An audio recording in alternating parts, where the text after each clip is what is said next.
Happy New Year, everybody. I cannot believe I have not done a video in about 3.5 weeks. And the reason is, as Tyler put it to me before that we started recording, holidays happen.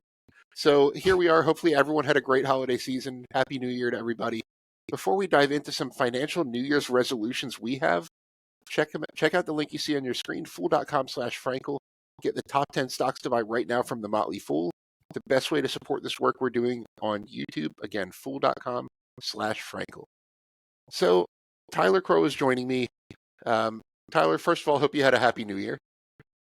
I did, and more recently, happy Orthodox Christmas. I do live in a Eastern European country, so we do Orthodox, and that was 2 days ago. So that was my most recent holiday.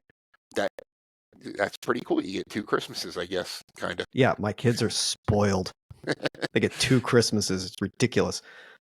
We have 4 different relatives that live within 10 minutes of us, and none of them want to leave their house. So we kind of have like the movie Four Christmases going on. Do the rounds, yeah. But anyway, so every year I try to take stock of how things are going, and generally my investments went pretty well in 2024. I mean, and not calling myself an investment genius or anything, the market was up by about 20%. So I'm sure a lot of people's portfolios did pretty well. I know you kind of invest in off the wall stocks that don't track the market or anything like that. So you always tell me the best market years are the worst ones for you and vice versa. So hopefully your portfolio made it through the holiday season okay. We're going to talk about some New Year's resolutions. And the first one is one that was surprisingly on both of our lists. It's really rare that we have complete overlap when we didn't collaborate on this ahead of time. But both of us had add more international stock exposure on our list. And I think that people are going to be particularly surprised to hear that from you, because I assume that that's about half of what you have. So care to expand on what you mean by add international exposure? Sure. Well, yeah, I probably relative to us, I have a little bit more. Right now I would say multinational exposure. So it's kind of like oil companies that are listed in France and Norway. They're not foreign companies. They sell oil. It's not like it's a global product. They have global operations. It's just because I own like Total doesn't mean that like it's really that different in my opinion from like an ExxonMobil or anything like that. But so what I'm thinking about more specifically with this one, and people who follow the markets have probably seen for probably the longest time in market history, U.S. equities have outpaced foreign listed markets. That's if you kind of look at I not to say like that is a thing that's going to happen in perpetuity, but it's pretty explainable. Like if you look at the past 5, 6, 7 years, China's kind of been in a bit of a slowdown. European market has been sclerotic at best. So there's like a lot of reasons why foreign markets may not look attractive, but that doesn't mean that there aren't good companies growing at good rates in those markets. And I'm one who likes to turn over lots of stones and go digging, and I've been unearthing some pretty attractive little tidbits that maybe I don't want to talk about here yet. Maybe I might have bought or sold some stuff. But kind of the idea being like you can get a lot of quality growing companies at much lower earnings rates or much lower valuations, much more reasonable valuations than what we're seeing in the United States. And as a result, part of me says like, hey, a lot of investing at like some of the prices where we are today kind of is a lot of leap, at least in the US, there's like a leap of faith that we're going to have high valuations for a long time. I don't know if that's the case. And at the same time, a lot of the companies that I'm seeing internationally, I can buy and not even have to worry about too much about like, oh, when the market catches on to the value of this thing, it's going to skyrocket. It's like, I don't even know, like at the current valuation that I even need to see a valuation uplift. Like if it just keeps growing at its current rate, like who cares what the market does? And I think there's a lot of opportunities like that in the international markets today that aren't necessarily available. I've mentioned it with you before, but I think the Mexican economy is growing at an extremely fast pace or a very robust pace. It's tied a lot to the kind of the demand of the United States, which is good in some way, but and I know there's like maybe politically it might be a little, I wouldn't call it contentious. We'll just say uh really active on social media these days is I guess the best way to explain it.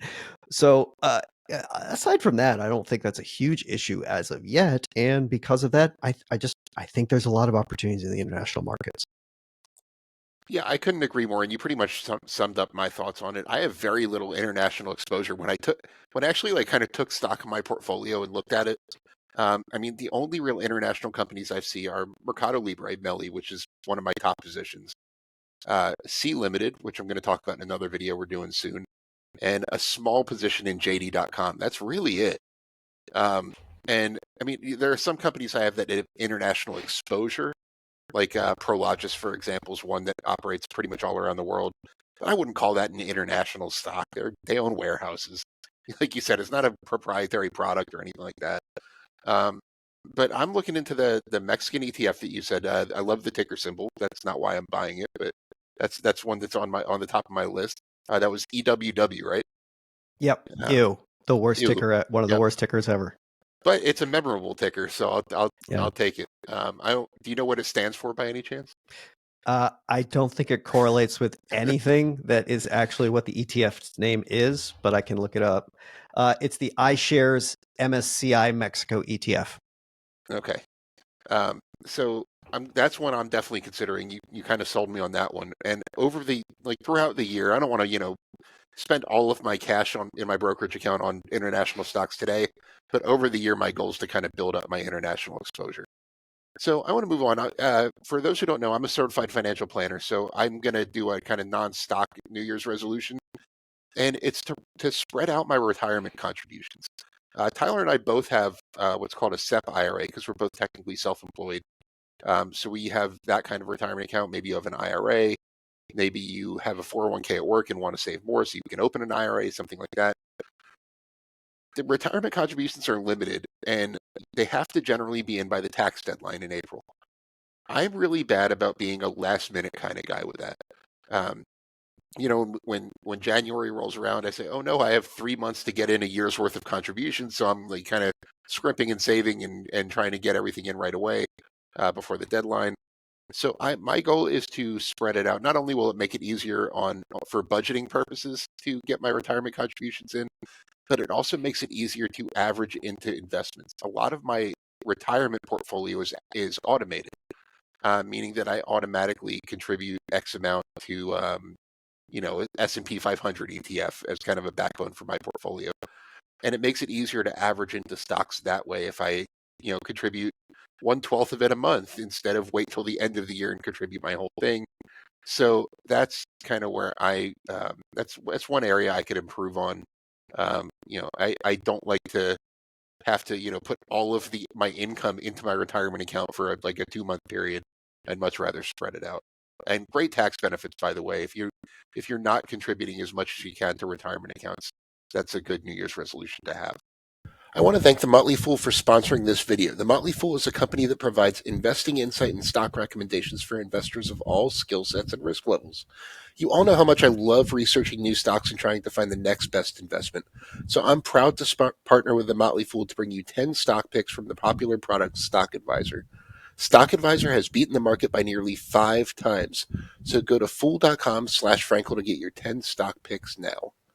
The Motley Fool Stock Advisor returns are 767% as of July 5th, 2024, and are measured against the S&P 500 returns of 163% as of July 5th, 2024.